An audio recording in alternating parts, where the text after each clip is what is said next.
आप सभी भक्तों को इस सुंदर ज्योतिष चैनल की तरफ से सभी को राधे राधे।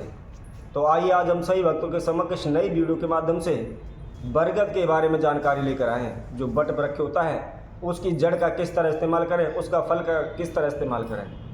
तो आइए तो हम इस वीडियो के माध्यम से नई जानकारी देते हुए बरगद के जड़ एवं उसके फल के बारे में आपको बताते हैं कि उसका किस तरह इस्तेमाल करना चाहिए, किस तरह प्रयोग करना चाहिए तथा किस कार्य के अनुसार उसको करना चाहिए। जैसे आप सभी जानते हैं, विदेश यात्रा में रुकावट आ रही हो, कारोबार में रुकावट आ रही हो, या मान सम्मान में कमी आ रही हो, या किसी भी प्रकार के आप उलझनों में संकटों में फंसे हो, आपने अनेक उपाय कर लिए, पूजा पाठ कर चुके हैं, लेकिन आपका कोई भी समाधान नहीं निकल पा रहा है, या अनेकों प्रकार के उपाय करने के बाद भी आपको सफलता हाथ नहीं लग रही है, तो इसी के लिए हम आपको उपाय बताते हैं कि इनके द्वारा आप निश्चित ही उन समस्याओं से बाहर हो जाएंगे और आपको निश्चित ही धन धान में बरकत होगी, आपको निश्चित ही लाभ मिलेगा।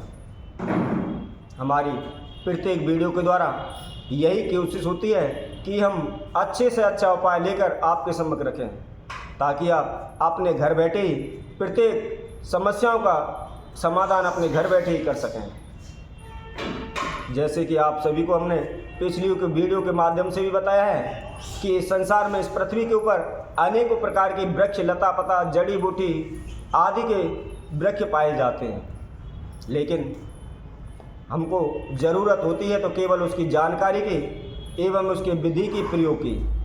उसका हम किस तरह प्रयोग करें, या किस जड़ का किस तरह इस्तेमाल करें, या किस समस्या के लिए हम किस वृक्ष का इस्तेमाल करें। अगर हमको इन सभी की संपूर्ण जानकारी मिल जाती है, इनकी संपूर्ण विधि मिल जाती है, तो निश्चित ही हम घर बैठे बगैर खर्चे के ही अपनी सारी समस्याओं का समाधान कर सकते हैं।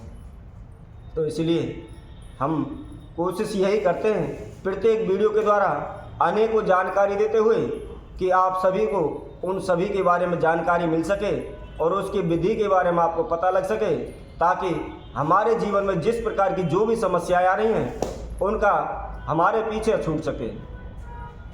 तो इसी तरह आज हम आप सभी के समक्ष इस बट वृक्ष के बारे में जानकारी लेकर आए हैं। तो सभी से निवेदन है, जिस किसी ने हमारे इस चैनल को सब्सक्राइब नहीं किया है तो सब्सक्राइब करें, लाइक करें तथा कमेंट बॉक्स में जाकर कमेंट करना ना भूलें। तो आइए सर्वप्रथम आपको बताते हैं, यदि किसी के धन धान में बरकत में कमी आ रही है तो उन्हें क्या करना चाहिए। तो उनके लिए हम बताते हैं, यदि किसी भक्त सज्जन के इस प्रकार की कोई भी समस्या है तो उन्हें किसी भी शुभ तिथि में, जैसे होली है, दीपावली है, या पूर्णमासी है, या गुरु पुष्य नक्षत्र है, या मकर संक्रांति है, या नवरात्रि का पर्व है, या दशहरा का पर्व है, ऐसी तिथियों में आप एक दिन पहले जाकर बट वृक्ष के पास एक घी का दीपक लगाएं तथा थोड़े से चावल हाथ में लेकर बट वृक्ष से प्रार्थना करें कि हे प्रभु, मुझे आपकी थोड़ी सी जड़ चाहिए, तो मैं उसे कल लेने आऊँगा, उसके लिए मुझे अनुमति प्रदान करें, मेरा निमंत्रण स्वीकार करें। इस तरह प्रार्थना करने के पश्चात आप घर आ जाएं। अगले दिन शुभ तिथि में जाकर एक घी का दीपक पुनः लगाएं और उसकी थोड़ी सी जड़ लेकर सफ़ेद चौकोर कपड़े में रखकर उसको घर ले आएं। लेकिन हमेशा ये याद रखें, आप किसी भी प्रयोग करते हैं, किसी भी समस्या के लिए आप किसी भी जड़ का इस्तेमाल करते हैं, तो कभी भी किसी खंजर, चाकू या कुदाल आदि का इस्तेमाल न करें। नुकीला पत्थर लें या लकड़ी की सहायता से उसकी जड़ खोदें, तभी वह कारगर सिद्ध होती है और हमारा कार्य करती है। तो उस जड़ को घर लाकर कच्चे दूध में स्नान कराएं, पंचामृत से स्नान कराएं, गंगा जल से शुद्ध करें। उसके पश्चात एक चुटकी कुमकुम उसके ऊपर लगाएं। उसके साथ साथ 5 कौड़ी भी लें तथा कौड़ियों को भी पंचामृत से, गंगा जल से शुद्ध करके एक चुटकी कुमकुम उसके ऊपर भी लगाएं। ऐसा करने के बाद उनको लाल कपड़े में बांधकर आप जहाँ भी चीज़, वस्त्र, पैसे रखते हैं या जहाँ भी तिजोरी है उसके अंदर रख दें, तो निश्चित ही माता लक्ष्मी की कृपा उनके ऊपर सदैव बनी रहेगी। उनकी धन धान में, कारोबार में बरकत रहेगी और प्रत्येक जगह उन्हें मान सम्मान मिलेगा। इसी तरह आगे नंबर 2 पर हम आप सभी को बताते हैं यदि कोई भी भक्तजन लंबे समय से बीमार चल रहा है या उनके घर में कोई ना कोई बीमार पड़ता रहता है तो उन्हें क्या करना चाहिए? तो उसके लिए हम बताते हैं, यदि कोई भी भक्तजन के ऊपर इस तरह की समस्या है या कोई भी अधिक बीमार रहता है तो उन्हें शुभ तिथि में बट वृक्ष के नीचे जाएं और ऐसा बट वृक्ष देखें। कई बार आपने देखा होगा बट वृक्ष की जो जटाएं लटकी रहती हैं उनमें शिव आकृति बन जाती है। अगर कोई भी ऐसा वृक्ष मिल जाता है तो उस जटा को थोड़ी सी लाकर अपने घर पंचामृत से या विधि विधान से उसका पूजन करें और पूजन करने के बाद उसको आप सफ़ेद कपड़े में लेकर तकिए के नीचे रख दें। जहाँ भी रोगी जिस खाट पर भी सोया हुआ है, जिस बेड पर भी है, उसकी तकिए के नीचे रख दें और यह निरंतर लगातार 11 दिन तक रखा रहने दें। उसके बाद उसको वहाँ से हटाकर चलते पानी में जल प्रवाह करें। ऐसा करने से उस रोगी के कैसी भी भयानक से भयानक लाइलाज बीमारी क्यों ना हो, वह निश्चित ही उसे आराम मिलेगा। तो आइए और भी उपाय हम आपको बताते हुए आगे नंबर 3 पर हम बताते हैं। यदि आपका कारोबार नहीं बढ़ पा रहा है, आप लाख कोशिश कर रहे हैं, काफ़ी मेहनत करते हैं, दिन रात भाग दौड़ करते हैं, फिर भी आपके कारोबार में बरकत नहीं हो रही या कारोबार आगे नहीं बढ़ रहा है, तो इसके लिए आपको क्या करना चाहिए, इसके लिए हम आपको बताते हैं। यदि किसी भक्तजन के इस प्रकार की कोई भी समस्या है तो किसी भी शुभ तिथि में आप एक पान का पत्ता साबुत लें, उसमें छिद्र ना हो या उसकी जो डंडी होती है उसको भी ना तोड़ें। उसके ऊपर एक सुपारी तथा एक सिक्का और एक चुटकी कुमकुम उसके ऊपर रखकर बरगद के पास उसकी जड़ में एक घी का दीपक लगाएं तथा उसका पूजन करें। पूजन करने के पश्चात आप उस जो पान के पत्ते पर हमने सामान रखा हुआ है वो बट वृक्ष की जड़ में चढ़ा दें।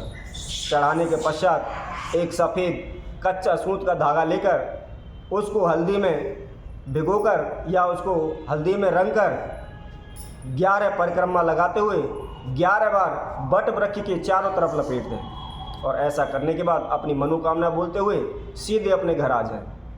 ऐसा करने से उनका रातों रात कारोबार बढ़ने लगेगा, दौड़ने लगेगा तथा जैसा उन्होंने सोचा भी नहीं होगा उससे अधिक उन्हें लाभ होने लगेगा।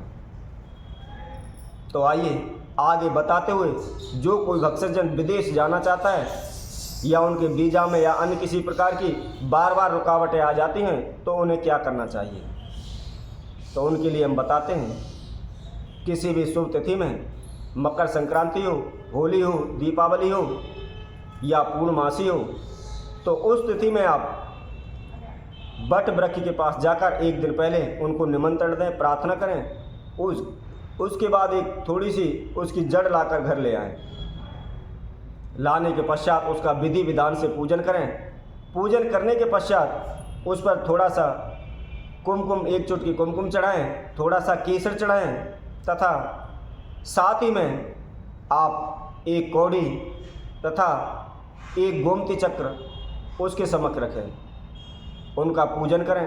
पूजन करने के बाद महालक्ष्मी का जाप करें। महालक्ष्मी का जाप कम से कम 108 बार जाप करना जरूरी है और इसी क्रिया को नित्य प्रतिदिन 11 दिन करें। 11 दिन करने के पश्चात आप उसकी जड़ को एक चांदी की ताबीज में भरकर अपने लाल धागे की सहायता से गले में धारण करें और जो भी पूजा की बाकी सामग्री हैं वो अपने ऊपर से 7 बार उल्टा घुमाते हुए जल प्रवाह कर दें। ऐसा करने से निश्चित ही कुछ ही दिनों में उनकी विदेश यात्रा का योग बनेगा और उसमें वो सफल भी होंगे। तो इसी तरह हम आप सभी भक्तों के समक्ष और अन्य वीडियो के द्वारा अनेकों जानकारी लेकर आप सभी के समक्ष उपस्थित होंगे। तब तक के लिए सभी भक्तों को इस सुंदर ज्योतिष चैनल की तरफ से सभी को राधे राधे।